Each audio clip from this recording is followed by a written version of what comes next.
हम यही जानते थे कि हमारी आत्मा चली जाती है, पर नहीं, मेरे को पायलट बाबा के ये किताब से मुझे पता लगा कि खाली आत्मा नहीं जाती है, हमारे जो पृथ्वी, जल, अग्नि, वायु, आकाश और ये जो अंतकरण है, मन, बुद्धि, चित्त और अहंकार, ये सब सूक्ष्म रूप से ही सारा का सारा चला जाता है कंपोनेंट। मतलब वो विजिबल नहीं होता है, आम आदमी अपनी आंखों से नहीं देख सकता, कोई विशेष महात्मा देख सकते हैं। महाभारत में भी ऐसा आता है, जब द्रोणाचार्य का शीश काट दिया गया, शीश काटने से पहले वो अपने शरीर छोड़ चुके थे, तो उसको देखने वाले कौन थे? कृष्ण भगवान थे, और दो तीन लोग और थे जो उसको देख पाए कि ये तो द्रोणाचार्य तो छोड़ के जा चुके हैं। पर धृष्टद्युम्न को नहीं मालूम था कि ये जा चुका है, उसने तो वो क्या बैठा हुआ है, उसने सिर काट दिया, तो वो अलग बात है। तो हमारा जैसे सूक्ष्म शरीर कैसा है, जैसे हम सपने के अंदर जब हमारा शरीर तो होता है, हम तो लेटे हुए हैं, पर सपने में हम किसी में पार्टिसिपेशन कर रहे हैं, किसी में हम देख रहे हैं, ऑब्जर्वेशन कर रहे हैं, तो हमारा एक शरीर होता है, उसमें अपने कैसे कपड़े पहने होते हैं, अलग अलग देख रहे होते हैं। इस प्रकार का समझने के लिए सूक्ष्म शरीर, वो सूक्ष्म शरीर है उसके अंदर। तो सूक्ष्म शरीर पूरा चला जाता है, तभी तो सूक्ष्म शरीर जाके फिर दूसरा शरीर ग्रहण करता है। दूसरा शरीर जब मिलता है तो दूसरा शरीर के लिए तो पूरा कंपोनेंट चले जाता है। इसमें सबसे बड़ी एक बात समझने वाली है कि जो माइंड का हमारा लेवल था बना हमने, वो उस लेवल पे तकरीबन चला जाता है, तो वो भूल जाता है कि उसमें क्या स्टोरेज है। हमें पिछले जन्म के बारे में मालूम है क्या? कुछ भी नहीं मालूम, हम नहीं जानते। पर कुछ विद्याएं हैं, उससे आप जान सकते हैं कि आप पिछले जन्म में कहाँ थे, आखिरी समय में कहाँ रहे, ये सब जान सकते हैं। और उससे कई जो आपने पहले शिक्षा ग्रहण करी थी, उसके बारे में भी कई बार आपके माइंड में वो प्रकट हो जाती हैं, वो वहीं से आती है, क्योंकि वो आपके पास स्टोरेज में ऑलरेडी पड़ी हुई है अंदर। तभी आप देखेंगे आजकल के बच्चे हमसे भी ज्यादा नॉलेजेबल हो जा रहे हैं। क्यों? उसको टेक्नोलॉजी का जो एक्सपोजर है वो हमसे कहीं ज्यादा हुआ। जो हम इस लेवल पे थे, हम तो ऐसे समय में जन्मे हैं कि हमने 50 साल में बहुत कुछ देखा है, बहुत कुछ चेंज होते देखा। रेफ्रिजरेटर भी हमारे नहीं होते थे घरों में, वीडियो रिकॉर्डिंग मशीनें आए, टेलीविजन आए, और आज कहाँ के कहाँ पहुंच गए वो सब देख रहे हैं हम। हमारे 50 साल के हम ऐसे समय में जन्म लिया है। तो बच्चों का एक्सपोजर हमसे ज्यादा होता है, पर उनकी माइंड की ग्रोथ भी पहले से अच्छी बनी हुई होती है, तो वो और भी ज्यादा एक्सपोज करते हैं। तो ये बात हमें समझनी चाहिए। तो हमारे शरीर छूटने के टाइम आत्मा प्लस और जो हमारा सूक्ष्म पार्ट हिस्सा है वो उसके साथ चला जाता है। तो ये बात विशेष थी। What happens? Okay, what we are alive in. Okay, now the 13 point is when we are alive, then we do our duties.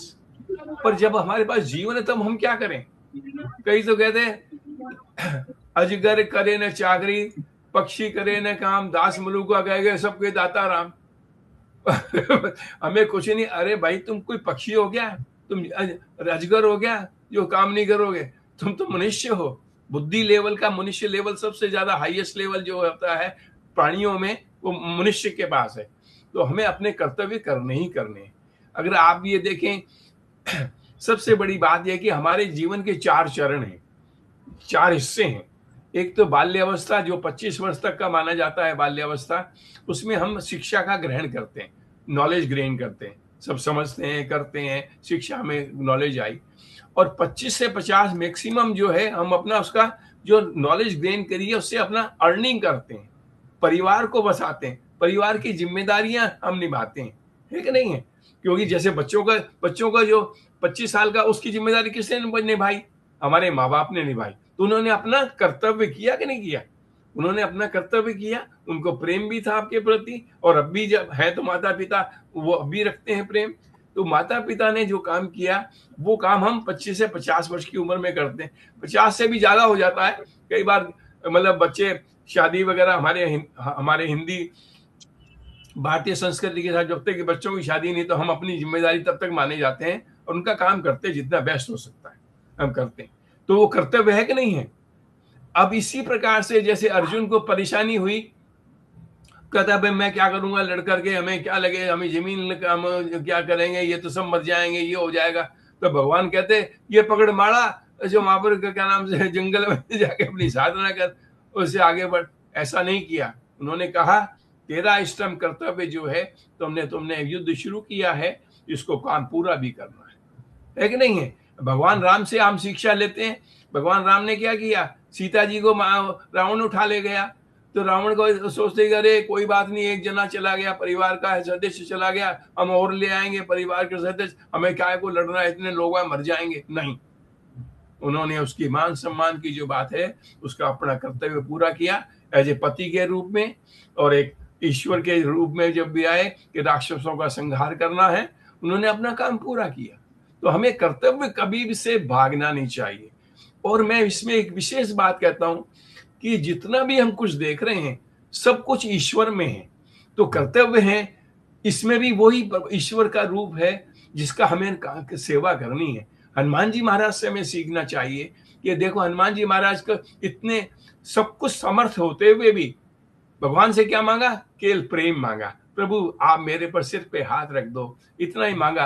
और करने में अपने आप सब कुछ करने के एक्सपर्ट थे, उन्होंने खूब काम किया और आज तक कर रहे हैं वो, क्योंकि वो शरीर रूप में अभी भी हमारे चिरंजीवी हैं। तो हम उसके क्या नाम से उनसे प्रार्थना करके अपनी मनोकामना के बारे में कहते हैं कि नहीं कहते? तो ये काम है कि कर्तव्य जो है उससे कभी नहीं भागना चाहिए। तो मैंने एक आपको लोगों को धर्म की परिभाषा भेजी थी, उसमें सबसे ऊपर यही लिखा है कि हमें ये कर्तव्यों को बोध कराता है। धर्म क्या कहता है कि आपका धर्म किस समय है। और जैसे 50 साल से ऊपर की हमारी उम्र हो गई, जैसे हम तो बड़े हैं ना, तो हमारे कर्तव्य के नेचर बदल जाती है। हम अपने ज्ञान के बारे में, हम अपने बारे में भी समझें, और कोई रेस्पॉन्सिबिलिटीज बची हुई हुई है उसको भी पूरा करें, है कि नहीं है? उसके बाद 75 वर्ष के बाद संन्यास आश्रम का धर्म है, उसमें हम मैक्सिमम काम अपने लिए करें, जो अपने एक स्वरूप का ज्ञान, जिससे कि हम दूसरे कभी जन्म हमें लेना पड़े तो उसमें हम प्रॉपर काम कर पाए। तो ये बात हमें आनी चाहिए प्रॉपरली कि हम कर्तव्य हमें हमेशा परफॉर्म करना है। अच्छा, इसके बाद है how to perform the duty, that is what we have to understand.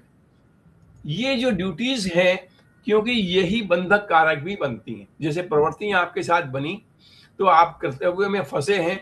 अब जैसे मैंने देखा है, बच्चे अब बड़े हो गए, अब पोता पोती हो गए, अरे नहीं हमें तो उनको भी संभालना है, हमें उनको भी करना है। ठीक है, आपके हिस्से में जो काम आता है वो आप करो, वो अलग बात है, पर वो आपकी ड्यूटी नहीं। ड्यूटी आपके बच्चों की है, उनके बच्चों का जन्म हुआ है। जैसे मेरे बेटी के बच्चे हैं, तो उनको संभालने का अगर जिम्मेदारी उसकी है, हमारी नहीं है। जैसे हमारे घर पे आएगी, थोड़ा बहुत हमें देखना होगा, हम करेंगे, बिल्कुल करते हैं। तो इस प्रकार से जो है, पर इससे बंधना नहीं है, इनसे इन चीजों से करते हुए बंधना नहीं है। वो कैसे नहीं बंधोगे आप? मैंने आपको शुरू में करा दिया कि हम 3 लेवल पे काम करते हैं, एक बॉडी लेवल पे, एक माइंड लेवल पे, और तीसरा लेवल है आत्मा लेवल पे। तो जितना भी हमारा कार्य हो रहा होता है वो मस्तिष्क लेवल पे ही हो रहा होता है कि मेरे मस्तिष्क से हमारे कर्तव्य के हिसाब से आप काम करें, तो आपको ये इतना बंधक कारक नहीं होगा। मैं अपने जीवन का, अपने अनुभव से कहता हूं कि मैंने बच्चों का जितना भी किया, मैंने एक दिन बैठाया शादी से पहले कि मैंने जो भी तुम्हारे को किया, जैसा भी मैं कर पाया, इसमें मेरा कोई एहसान नहीं है तुम्हारे ऊपर, ये मेरा कर्तव्य था जो मैंने किया।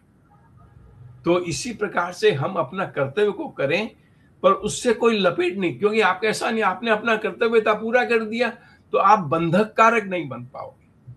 नहीं, अगर उसमें मोह पैदा हो गया, और ये नहीं मैंने बेटों का किया तो बेटा मेरा इतना करे, मेरी बेटी का मैंने किया है तो वो मेरा इतना करे, वो सिर्फ जो गिव एंड टेक का चक्कर में पड़ जाओगे तो आप बंध जाओगे, आप ही बंध जा रहे हो, इंटरनली बंध जा रहे हो।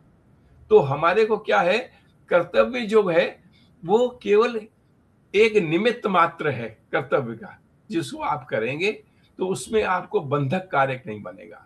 इसके पीछे बस यही है कि हमें यहाँ भी गीता में इसको अकर्मणा, कई उसकी कहा निष्काम काम योग, तो अभी अभी आएगा, अभी मैं 2-3 मिनट में आगे आना है निष्काम को। तो उसमें क्या है कि आपने काम किया, कोई एक्सपेक्टेशन नहीं। मैंने बच्चों से जब बात करी शादी से पहले, तो मैंने कहा बेटा अब तुम दोनों लड़कियां हैं मेरे, तो लेकिन आप विवाह होकर अब चले जाओ, दूसरे परिवार में चले जाओगी, तो मैंने तो कोई एहसान नहीं किया, पर मैं आपसे नमस्ते की भी इच्छा नहीं रखता हूं। मैंने कहा मैं नमस्ते की भी इच्छा नहीं रखता हूं। नमस्ते सबसे लोएस्ट लेवल पे आ जाता है कि जिसमें उसको किसी को कुछ नहीं करना, अगर नमस्ते करनी है ना तो मैं नमस्ते की भी इच्छा रखता हूं। पर एक बात ये पूरी नहीं है, मैंने कहा कि मैं तुमसे प्लेट में बेइज्जती भी नहीं लूंगा। मैं जब तुमसे नमस्ते की भी इच्छा रखता नहीं हूं, तो वो तो मेरा कर्तव्य जो मैंने कर दिया, तो मैं आपसे डिसरिस्पेक्ट क्यों ले? मैं कोई इंटरफियर नहीं करूंगा, कुछ नहीं करूंगा। तो आप अपना जो है, हमें जीवन में जो काम किसी प्रकार का भी कार्य करें, हमने जैसे जॉब करते हैं, जॉब में हम अपना जॉब कराए, अपने पैसे ले आए, अब जितना बेस्ट हो सकता है हम उसको डिलीवर कर दिया। उसके बाद उससे बंधे कहाँ, उससे तो नहीं बन पाते, पर बनते कहाँ हैं, परिवार में बनते हैं मैक्सिमम। तो परिवार का कार्य हम कर्तव्य रूप से करें, वही बेस्ट है। तो उससे क्या है कि आपको निष्काम जो भावना, इसमें कामना, उसमें कामना बनी ही नहीं। आप समाज से भी आपने काम किया तो आपने अपने कर्तव्य के रूप में काम कर दिया, कोई कामना नहीं करी। हनुमान जी महाराज ने जितना भी काम किया निष्काम भावना भाव से कामना काम किया, और उन्होंने कोई कामना नहीं करी इस चीजों की कि मुझे इसका इसका एवज में क्या, अकेले प्रेम, आदर, रेस्पेक्ट, वहां तक तो सही था, उसके बियॉन्ड नहीं गए वो, क्या नाम से, है कि नहीं? तो ये बात उसमें हमें आनी चाहिए। We have different duties and different time in our life, which I have already covered. The life is mainly divided into 4 parts. I have already done that. Discuss all the 4 parts of the life. I have already done that. Living respectfully is very important part of the life. I just already covered this point while talking to this. Okay, if one does not perform our one duty, cannot get the respect, that is painful. तो अगर उसके perform ही duty नहीं करोगे तो उसकी respect कहाँ हो पाएगी? तो वो पेनफुल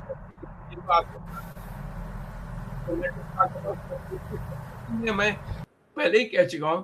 एक तो क्या कि सम बुद्धि तब बन पाती है, स्थिर बुद्धि, जिसकी स्थिर बुद्धि भी गए, जब हमारे पास क्लैरिटी हो। हम कंप्यूटर्स में जब प्रोग्रामिंग करते हैं तो हमारे को बिल्कुल क्लियर होता है कि ये कोड जो लिख रहे हैं इसका इसका आंसर ये होना चाहिए। ठीक है, कई बार हमने गलती कर दी, लिखने में गलती कर दी या समझने में हमारी गलत हो गया, तो उसके रिजल्ट उस टाइप से नहीं आएंगे, वो कोई बात नहीं।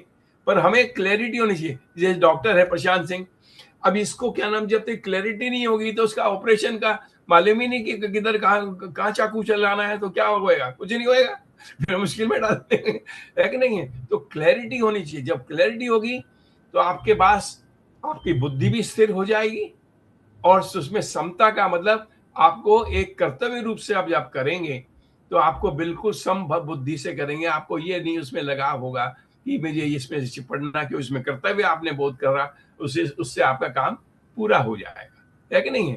तो ये बहुत जरूरी है चीजों को समझना। इसके बाद क्या है, focus on the path, clarity है, ये बात मैं ऑलरेडी निश्चय बुद्धि ये मैंने लिख दिया। और राग और देश, राग और देश किसी से बंधे हो जाना, बार बार उसी चीजों को बार बार करे जाना, मुझे तो यही गाना सुनना है, मुझे तो किसी से नहीं, मुझे तो ये बिल्कुल नहीं करना है। तो ये राग और द्वेष भी कौन कौन कर रहा है? हमारी वृत्तियां ही कर रही हैं। और हमारे क्या कह रहे हैं, पतंजलि कहते हैं हम इनका गुलाम नहीं बनना है, हमें अपनी वृत्ति प्रवृत्तियों का गुलाम नहीं बनना है।